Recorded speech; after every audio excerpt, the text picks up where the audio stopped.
El segon concurs de cobertes verdes de l'Ajuntament de Barcelona ha proclamat com a guanyadors 10 projectes que han rebut una subvenció per reformar el terrat de diferents edificis en espais verds, amb l'objectiu de contrarrestar els efectes provocats pel canvi climàtic.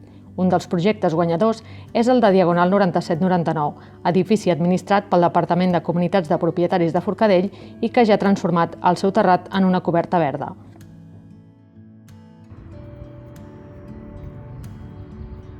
Amb molta il·lusió, és una idea engrescadora, és una idea important, és un repte per a les comunitats de propietaris i des de Forcadell sempre donem suport amb aquesta mena d'idees des dels nostres departaments tècnics, els departaments jurídics i de recolzament a la comunitat. I el que ens agradaria és que més comunitats s'apuntessin amb aquest tipus d'idea per nosaltres, per les comunitats i per Barcelona.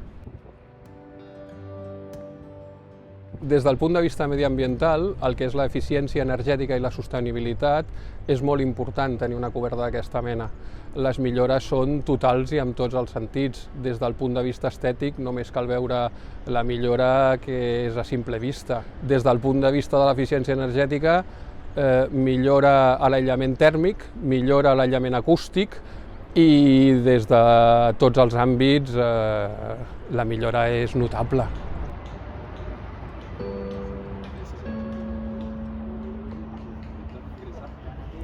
La iniciativa de la coberta verda surt d'un projecte mix a l'any 2020 entre la necessitat d'adequar l'espai ja molt malmès pel pas dels anys de l'edifici i la proposta de fer un hort urbà.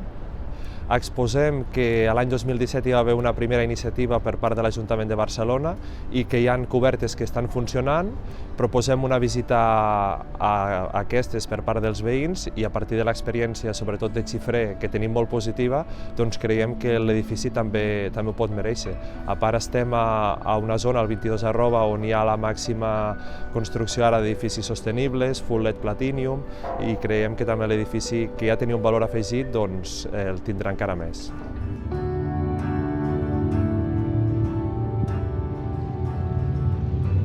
Evidentment, una coberta d'aquest tipus revaloritza no només el valor que poden tindre les vivendes, sinó que revaloritza el valor de la finca en si, la qual cosa els propietaris tindrien que tindre molt més en compte per aconseguir aquest tipus de millores, perquè és una millora general que evidentment redunda en la butxaca quan et vols vendre el pis.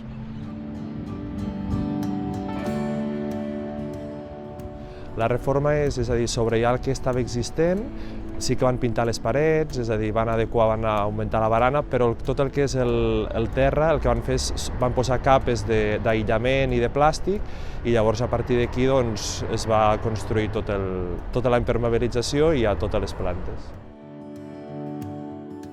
L'empresa és Eisberg, que és la mateixa que ens va fer l'edifici, que té un portfoli molt gran. Actualment són els que tenen més construcció a Barcelona, és una empresa local i per tant vam considerar que havien de ser ells. A part també, els 2 primers anys hi ha un tema crític que és l'arrelament de les plantes, de tot el que és la biodiversitat, i ells considerem que eren els que millors garanties ens podien oferir. És una proposta que serveix per millorar totes les condicions climàtiques de l'edifici i pensem que col·laborem una mica amb la ciutat de Barcelona per tal de millorar tots els aspectes climàtics. Ara, vist el resultat final, estem convençuts que és una bona proposta i que millora les condicions de vida dels veïns d'aquí i a més revaloritza l'edifici, el pis, la propietat i la qualitat de vida. Doncs la veritat és que estem molt contents, a nivell del veïnatge doncs, també, perquè clar, a l'inici es veia en projecte i bueno, els dissenys sempre són molt macos, però fins que no es veu en el lloc i es trepitja i s'hi està, doncs és quan encara més el veïnatge els hi ha agradat encara més. I també ens ha agradat molt que veiem que ha engrescat a tot el veïnatge, sigui de l'edat que sigui. És a dir, des de famílies, pares amb nens, a també avis, o sigui que molt bé, estem molt contents.